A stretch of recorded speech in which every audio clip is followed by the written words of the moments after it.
Notorious criminal Amina national human rights commission বলেছে শওকত মোল্লা সাহেবকে, তুই বোম্বা দিস।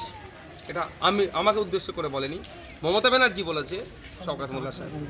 সুতরাং ব্যাপারটা কি বলুন তো, চোরের মন সবসময় বুচকির দিকে।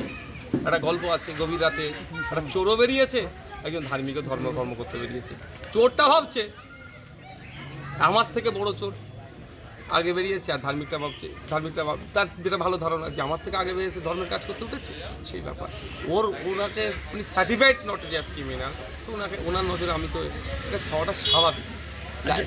হোয়াট ইজ মিরর, আমি যেমন দেখবো তেমন পাবো। কালো ওনার নজর, তো কালো আমাকেই দেখবে। ভাঙনে শওকত মোল্লাকে প্রার্থী করাতে দেখা যাচ্ছে তৃণমূল কর্মীরা বিক্ষোভ দেখাচ্ছে, অন্যদিকে শওকত মোল্লা দাবি করছে তিনিই নাকি অভিষেককে বলেছিলেন ভাঙনে প্রার্থী করতে, কারণ কাইজার এদের সঙ্গে নাকি তৃণমূল কর্মীরা কেউ নেই। আমি একটা কথা বলি, কে ভাঙড়ে প্রার্থী হবে সাইনে ব্যথা কোনো দিনের জন্য ইন্ডিয়ান সেকুলার ফ্রন্ট করেনি। সামনে কন্টেস্ট আসছে, ডেট আসছে, কন্টেস্ট হবে। শুধু ভাঙড় থেকে নয়, রাজ্যের বিভিন্ন বিধানসভা থেকে ডবল ডিজিটের খামচিহ্নের বিধায়ক এবার আইনসভায় যাবে।